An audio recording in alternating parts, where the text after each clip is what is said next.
क्या आपने कभी सोचा है कि एक छोटे से सुराग से कैसे एक बड़ा अपराध सुलझ सकता है? एक ऐसा केस जिसमें हत्या की गुत्थी इतनी उलझी हुई हो कि पुलिस भी हार मान ले, लेकिन फिर एक ईमानदार और दृढ़नायक अधिकारी के हाथों में वह केस आता है और सारी सच्चाई सामने आती है। जुर्म की दुनिया, रहस्यमय घटनाएं और वह पुलिस ऑफिसर जो किसी भी कीमत पर न्याय की लड़ाई लड़ता है। आइए इस दिलचस्प और रहस्यमय क्राइम स्टोरी की शुरुआत करते हैं, जहां हर मोड़ पर एक नया रहस्य आपके सामने आएगा। 8 जनवरी 2018 को केरल के एर्राकुलम में कुछ मछुआरे नदी के किनारे से गुजर रहे थे। तभी उन्होंने झाड़ियों में एक नीले रंग का ड्रम देखा जिससे तेज गंध आ रही थी। वैसे तो यह ड्रम काफी दिनों से वहां पड़ा हुआ था, लेकिन उस दिन इसमें से बहुत तीखी और अजीब सी गंध आ रही थी। इस पर मछुआरे तुरंत पुलिस को कॉल करते हैं। कुछ देर बाद पुलिस घटनास्थल पर पहुंचती है और उस ड्रम को झाड़ियों से बाहर निकाला जाता है। जैसे ही पुलिस ने उस ड्रम को खोलने की कोशिश की, गंध और भी तेज हो जाती है, जो एकदम असहनीय और भयावह थी। पुलिस को जब उस ड्रम से आ रही गंध महसूस होती है तो उन्हें शक होने लगता है कि शायद इसमें किसी शव को बंद करके फेंका गया है। ड्रम को बेहद सावधानी से बाहर निकाला जाता है और उसके अंदर भरी हुई कंक्रीट को तोड़ने पर जो हुआ वह पुलिस के डर को सही साबित करता है। कंक्रीट के अंदर से हड्डियां, एक बालों का गुच्छा, कुछ भारतीय करेंसी नोट, एक अंडरगारमेंट और एक पायल मिलती है। अब पुलिस को पूरा यकीन हो गया था कि इस ड्रम में किसी का शव छिपाकर फेंका गया है। डेड बॉडी को एक ड्रम में रखकर उसमें कंक्रीट भर दिया गया था। लेकिन पुलिस के लिए सबसे बड़ा सवाल यह था कि यह डेड बॉडी किसकी है, इसका कत्ल कब हुआ था और इस हत्या को किसने अंजाम दिया था। पुलिस के पास इस केस से जुड़ा कोई भी क्लू नहीं था। लेकिन यकीन मानिए, इस केस को देखकर आपको भी यह मानना पड़ेगा कि अगर एक ईमानदार पुलिस ऑफिसर किसी केस की सही तरीके से जांच करता है तो कातिल को पाताल से भी ढूंढा जा सकता है। तो चलिए आज के इस वीडियो में हम इस केस की सारी डिटेल्स पर चर्चा करते हैं। अब पुलिस को उस ड्रम से जो हड्डियां, बाल और करेंसी नोट मिले थे, उनकी जांच की जा रही थी। फॉरेंसिक लैब को भेजे जाने के बाद जांच में यह पाया गया कि हड्डियों को रियर्ज करने पर केवल यह जानकारी मिली कि यह हड्डियां एक महिला की हैं, जिसका कद काठी सामान्य था, लेकिन उम्र का सही अंदाजा नहीं लगाया जा सका। इसके अलावा जो अंडरगारमेंट और पायल मिली थीं, उससे यह स्पष्ट हो गया कि यह डेड बॉडी किसी महिला की थी। हालांकि पुलिस के लिए मामला और भी पेचीदा हो गया, क्योंकि ना तो कोई मिसिंग रिपोर्ट थी और न ही पुलिस को यह जानकारी थी कि मृत शरीर किसका है या हत्या किसने की है। अब पुलिस बाकी सामानों की जांच करती है। डेड बॉडी के साथ कुछ भारतीय करेंसी के नोट मिले थे, जिनमें 500 के 3 नोट और 100 का 1 नोट था। ये नोट नोटबंदी से पहले के थे, यानी वह पुराने नोट थे जब हमारी करेंसी बदली थी। पुलिस इस आधार पर यह अनुमान लगाती है कि महिला की हत्या शायद नवंबर 2016 से पहले हुई थी।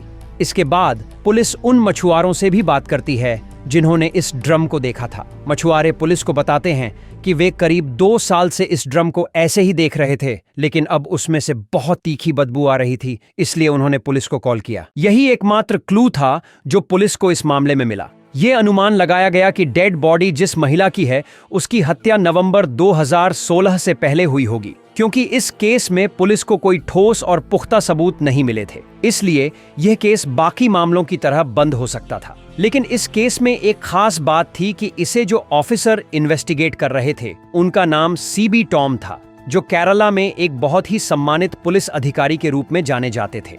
वे किसी भी केस की गहराई तक जाकर उसे सुलझाने के लिए प्रसिद्ध थे। अब 11 जनवरी 2018 को सीबी टॉम को एक कॉल आती है, जो एक फॉरेंसिक टीम से थी, और उन्हें बताया जाता है फॉरेंसिक लैब में भेजी गई हड्डियों में से एक पैर की हड्डी में एक स्क्रू और वॉशर मिला था, जो यह संकेत देता है कि जब किसी का पैर टूटता है तो एंकल की हड्डी को जोड़ने के लिए स्क्रू और वॉशर का इस्तेमाल किया जाता है। यह सबूत सीबी टॉम के लिए काफी महत्वपूर्ण था, इसीलिए वे तुरंत फॉरेंसिक लैब जाते हैं और इस स्क्रू और वॉशर को अपनी हिरासत में ले लेते हैं। सबसे पहले उन्होंने उस स्क्रू पर लिखे एक कंपनी के नाम को देखा, जो था पीटकर। जब इस कंपनी के बारे में जानकारी निकाली गई तो पता चला कि पीटकर एक पुणे बेस्ड फार्मास्यूटिकल इक्विपमेंट बनाने वाली कंपनी है और इसकी भारत में कई ब्रांचें हैं। दिलचस्प बात यह है कि पीटकर कंपनी की एक ब्रांच केरला के एर्नाकुलम में भी स्थित थी, और यह सबूत सीबी टॉम के लिए काफी महत्वपूर्ण था। उन्होंने इस स्क्रू और वॉशर को लेकर उसी ब्रांच में जाने का निर्णय लिया जहां से पीटकर के सामान की डिलीवरी होती थी।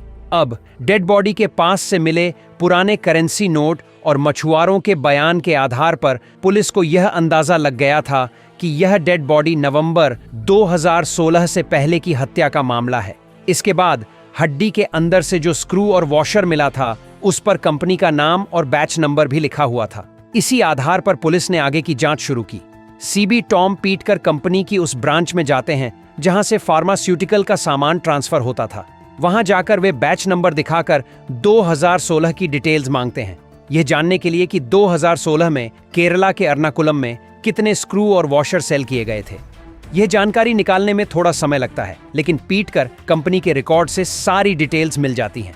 कंपनी के लोग पुलिस को बताते हैं कि 2016 में कुल 161 स्क्रू और वॉशर भेजे गए थे, जिनमें से 155 स्क्रू और वॉशर केरला के बाहर भेजे गए थे, जबकि 6 स्क्रू और वॉशर केरला के एर्नाकुलम के अलग अलग हॉस्पिटल्स में भेजे गए थे। सीबी टॉम, जो इन्वेस्टिगेटिंग ऑफिसर थे, उन 6 लोगों की जानकारी निकालते हैं, जिनमें से 5 का पता चल जाता है। यानी जिन 5 लोगों को स्क्रू और वॉशर लगाया गया था वे अभी भी जीवित थे और पुलिस को उनके बारे में जानकारी मिल जाती है। लेकिन एक महिला के बारे में पुलिस को ज्यादा जानकारी नहीं मिलती, जिसे 2016 में ऑपरेशन के दौरान स्क्रू और वॉशर लगाया गया था। हॉस्पिटल से केवल उसका नाम, शकुंतला और उसकी उम्र 54 साल के बारे में जानकारी मिलती है। हालांकि उस 54 साल की महिला शकुंतला के बारे में ट्रीटमेंट रिकॉर्ड्स में कुछ खास जानकारी नहीं मिलती। जब शकुंतला देवी के मिलने जुलने वालों का रिकॉर्ड खंगाला जाता है तो विजिटर लिस्ट में एक लड़की का नाम सामने आता है, जिसका नाम अश्वती दामोदरम होता है।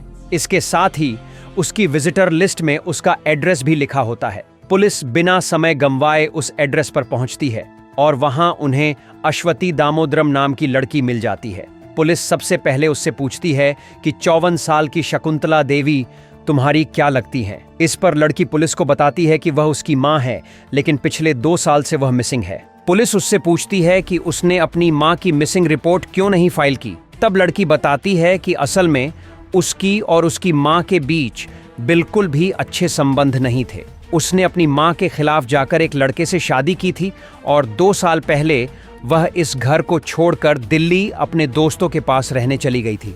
उसके बाद से वह मिसिंग हो गई थी। इसका मतलब पुलिस को यह पता चल गया था कि डेड बॉडी किसकी थी और उसका एड्रेस क्या था। लेकिन अब भी सबसे बड़ा सवाल यह था कि 55 साल की महिला की हत्या किसने की थी। अब पुलिस उस लड़की से गहरी पूछताछ करती है।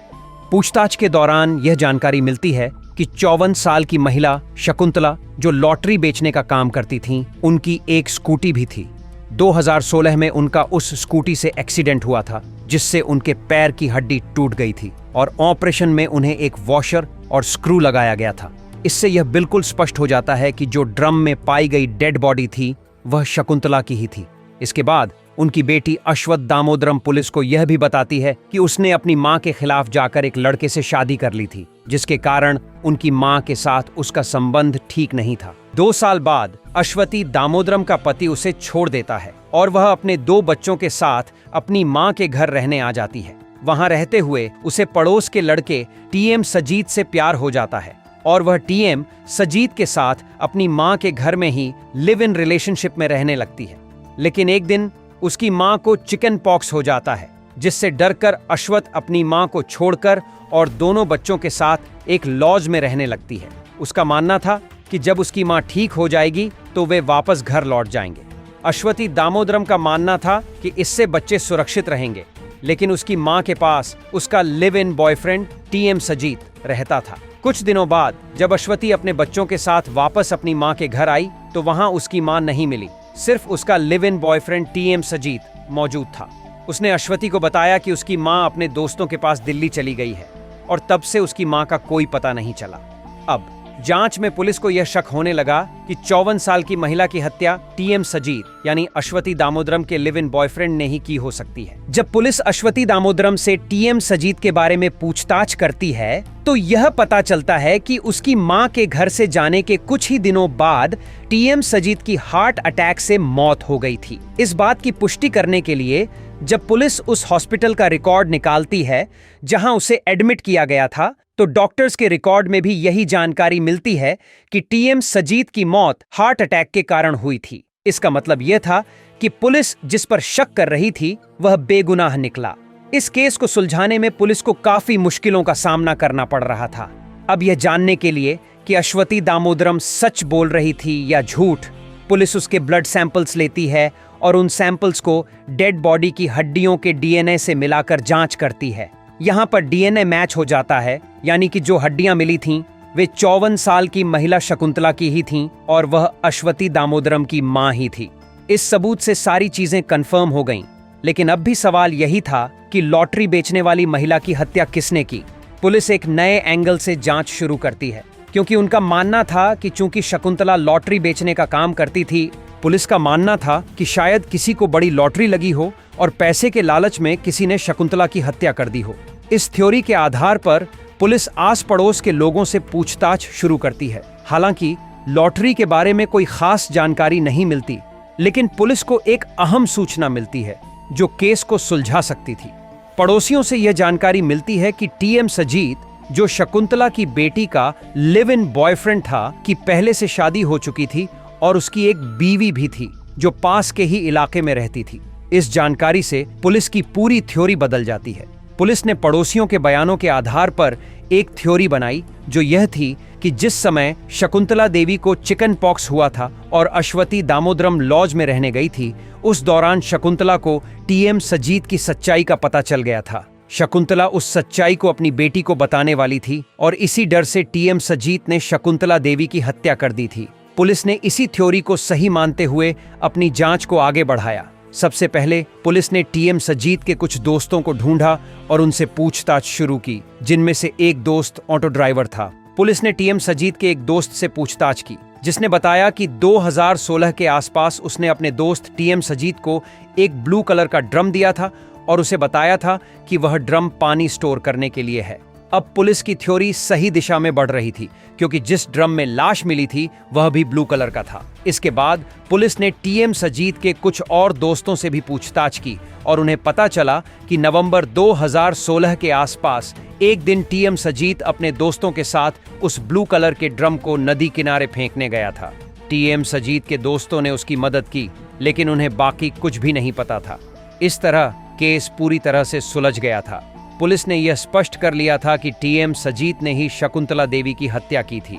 उसने अपने ऑटो ड्राइवर दोस्त से एक नीले रंग का ड्रम मंगवाया, उसमें शकुंतला की डेड बॉडी को स्टोर किया और कंक्रीट भरने के बाद अपने बाकी दोस्तों की मदद से उस ड्रम को नदी के किनारे फेंक दिया। इसके साथ ही दोस्तों ने यह भी बताया कि जिस दिन उन्होंने ड्रम को नदी में फेंका था, उस दिन टीएम सजीत ने एटीएम से कुछ पैसे निकाले थे और उन्हें अपने दोस्तों को दिए थे। अब इस एटीएम ट्रांजैक्शन के बारे में 2016 में जब एटीएम से पैसे निकाले गए थे, तो ट्रांजैक्शन का समय और जानकारी बिल्कुल सही मैच कर रही थी, जिससे यह साबित हो गया कि टीएम सजीत के सभी दोस्त सच बोल रहे थे। इस तरह केस पूरी तरह से सुलझ गया।